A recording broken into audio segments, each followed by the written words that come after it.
Hi everyone. So, I am recording this on the evening of January 6th, and a lot of things have happened.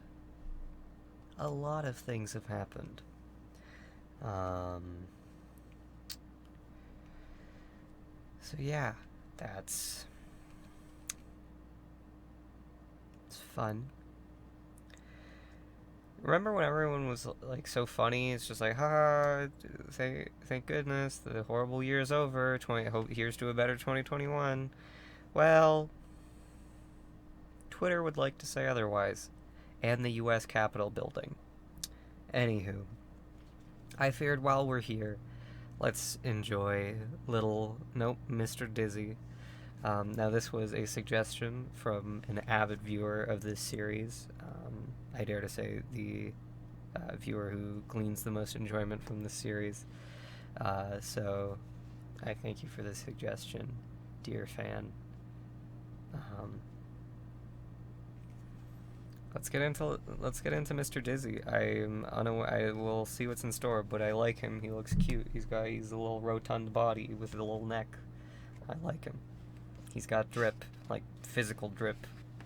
He's got a nice aesthetic. Mr. Dizzy was to be quite Mr. Dizzy by Roger Hargrave. It's Hargraves, not Hargrave. Mr. Dizzy was, to be quite honest, not very clever. If you were to ask Mr. Dizzy what was the opposite of black, he'd say, the opposite of black is, pink. He lived in a house on a hill in which he'd built himself. Not a very clever house. A not very clever house. Apologies. I freestyled with the wording a bit. Look at him. Look at him. He's so happy. What a guy. There's a cat at the door. She enters. Jocelyn doesn't feel like saying hello though. What a guy. What a guy. Oh, Jocelyn is joining me. One of Mr. Dizzy's problems was that he lived in a country where everybody was terribly clever. Cleverland. Everything and everybody in Cleverland was clever. Poor Mr. Dizzy. Everything around him was so clever, made his head spin. So this is really sad. We see a clever bird right here. I presume with a book in hand to emphasize smartness, and I assume this bird has a PhD in neuroscience. This is only speculation. We're only headcanoning here. But also, living in Cleverland, that's gotta hurt. Gotta hurt. Jocelyn, please. I wouldn't want to live in a place called Cleverland where everyone's expected to be clever. One morning, Mr. Dizzy was out for a walk when he met a pig. "What's big and gray and has big ears and a trunk?" said the clever big pig to Mr. Dizzy. A mouse," said Mr. Dizzy. The pig laughed sarcastically at Mr. Dizzy and went off shaking his head. Pigs don't have necks. How do they shake their heads? I would like to know. No amount of education can change the biology of this pig. But poor Mr. Dizzy just going about his life getting mocked. Why you gotta do him like that? Why do you have to do that to him? He doesn't deserve that. He doesn't deserve mockery. Also, who let the pigs be smart? Who let that happen? What freak of nature allowed there to be smart pigs? Because that seems like a bad idea. Anyways. Then Mr. Dizzy met an elephant. A clever elephant. "What's small and furry and likes cheese?" the elephant asked cleverly. A pig," replied Mr. Dizzy. The clever elephant laughed down his trunk. "A pig," he trumpeted. "A pig, you silly man." And off he went. Poor Mr. Dizzy. Poor Mr. Dizzy, indeed. He's just getting berated by these intelligent animals for not understanding first grade riddles about other animals. But he doesn't deserve that. He doesn't deserve any of this. What do you do? Look at him. Look at what a jolly fellow he is. He's just trying to go about life, and you're out here ridiculing him just for existing. Mr. Dizzy decided he didn't want to talk to anybody else that day, so he went for a walk in the woods where he knew he wouldn't meet anybody. He felt very miserable about not being clever, and as he walked along, a tear trickled down his cheek. Poor Mr. Dizzy. Oh my goodness. Oh, what have they done to him? They It's so sad. Why'd they do that to him? Oh my, why can't people just be nice? Oh my goodness, he's miserable. He felt miserable, he didn't want to talk to anybody. He was, oh my gosh, why did they do him like that? Oh my, that's devastating. Oh, my cat wants out. There you go, Jocelyn, be free. It took her a second to think about it. Also, I don't know if you have noticed, but my decorum has changed a little bit because the Finding Dory Pez fishbowl fell off the wall. So that's unfortunate. But that's just how it goes sometimes. Sometimes we take those L's, and I'm gonna have to find a better way to mount it on the wall, but we'll get there when we get there. Then, in the middle of all the woods, he came across a well. Little did Mr. Dizzy know that it was a wishing well. The day was warm, so he decided to take a drink of water from the well. Mr. Dizzy drank deeply, but he was still unhappy. Oh, I wish I could be clever, he sighed. And here is Mr. Dizzy, pictured next to said well. I do hope we don't have a repeat of Mr. Nobody with a, hey, I have this negative trait, let me conform through arcane means.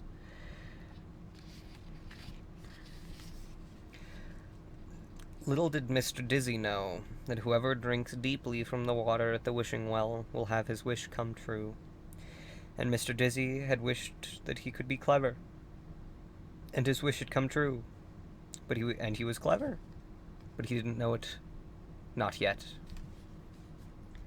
I have a theory about how this is going to end, but I'm going to keep that to myself till later. Now we just see his face. His mouth is optional, it seems, from the drawings. Mouth is an optional feature. On the way home, Mr. Dizzy came across the elephant and the pig he had met earlier. They were telling each other about how they had made Mr. Dizzy look silly by asking him a question he couldn't answer. They were giggling and snickering about it when they saw Mr. Dizzy approaching from the woods. Here he comes again, giggled the clever pig.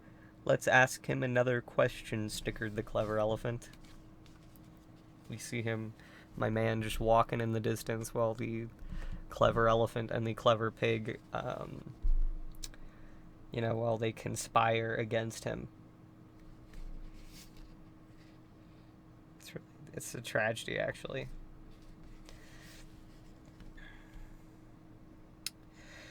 Mr. Dizzy came up to them. Tell us, said the clever pig, trying to keep a straight face, what's white and woolly and goes baa? Why, a sheep, of course, replied Mr. Dizzy. The pig and the elephant were amazed. To tell the truth, so too was Mr. Dizzy. He suddenly felt very, very clever. It was a not unpleasant feeling. Not unpleasant. So I'm astounded. I'm a bit lost in all honesty. What, not clever? Also, the elephant and the pig have been proven wrong, which I love. We love to see it.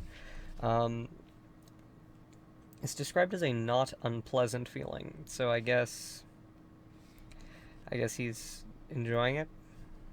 He likes it. He is enjoying being clever. Tell us, said the clever elephant, what has 4 legs, a tail, and goes woof. How easy, replied Mr. Dizzy. A dog, of course.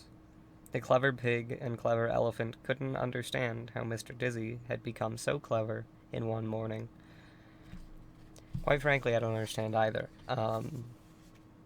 But he's smiling, and I guess he's happy, which is nice. I'm glad. If he's happy, I'm happy, I guess.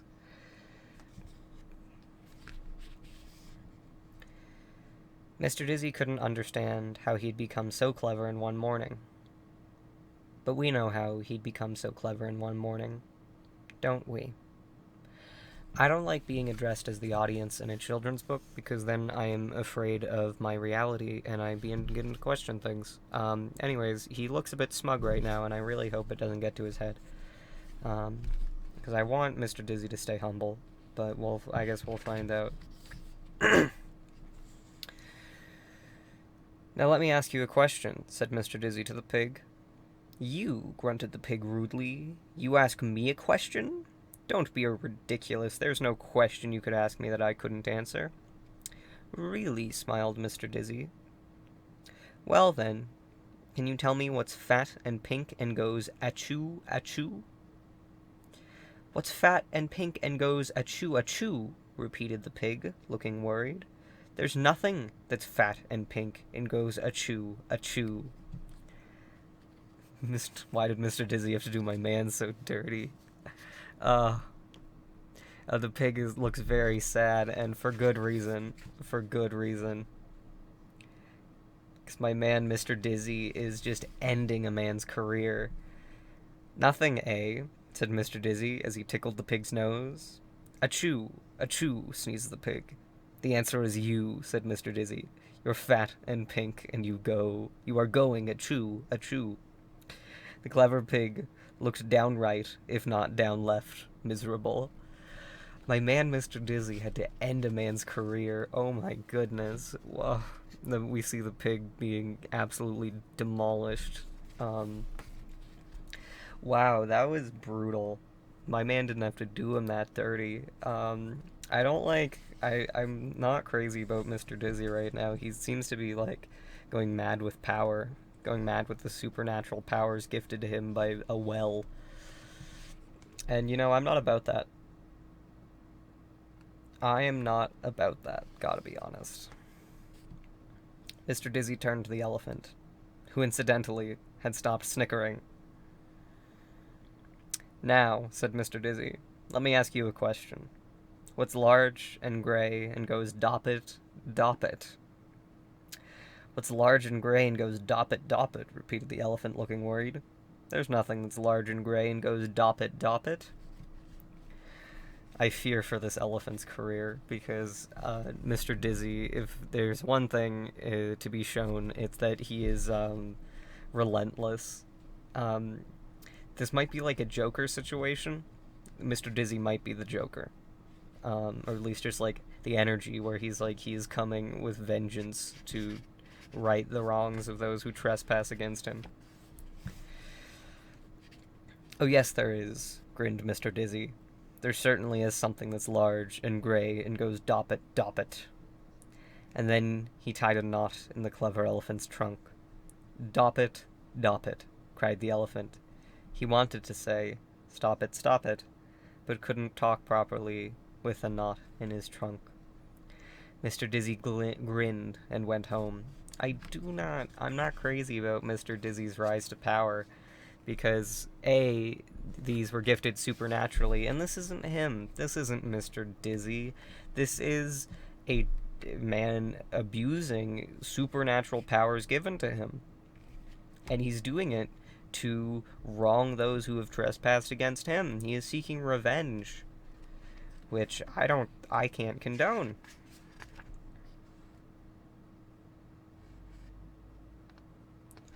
Condone?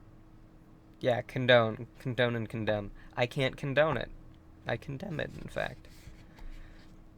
I depose du dink that's fuddy, said the elephant. He obviously intended to say, I suppose you think that's funny. And, that's the end.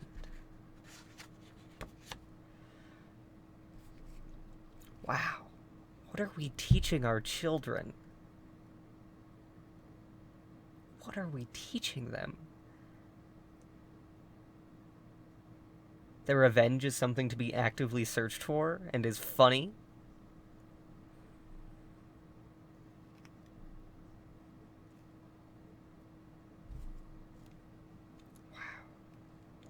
I just can't believe that they would do such a thing. Mr. Dizzy has lost all of his humility and his charm because he has instead traded it for vengeance and power.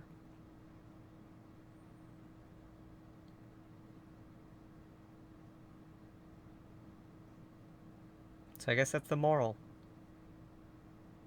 You either die a hero or you live long enough to see yourself become the villain.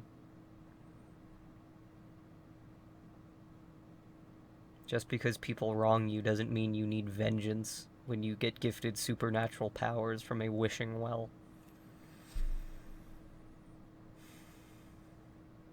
Why can't any of these be as good as Mr. Small? Why can't I just have a nice message? Is that too much to ask? Is it too much to ask to have a good moral?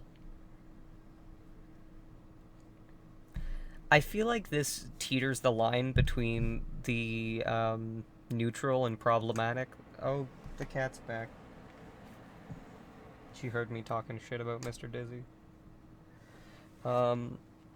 This teeters the line between neutral and problematic because there's like the good ones of Mr. Small, and then there's like the one that teeters that line, which is Mr. Worry, I would say. And then like Little Miss Scary and Little Miss Scatterbrain are just kind of neutral, just stories. Scatterbrain might even be a bit higher. And then like this one is definitely, I would say, it's in the neutral to problematic territory of like, revenge is funny, kids, haha. Also, who let the elephants and the pigs get clever? I know he lives in Cleverland, but that's who let it happen in the first place. The pigs and elephants did not evolve intelligence on their own. I know that. So who is it, a failed government experiment and Cleverland is like Area 51? I don't understand. And quite frankly, I'm scared to know.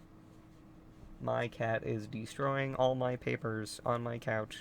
That's great. Mr. Dizzy, he looks so cute and he looks so sweet and like such a cool guy that you just wanna hang out with, maybe sit with for a while. Just he seems pleasant. No, he is a vengeful heart, and he does not forgive.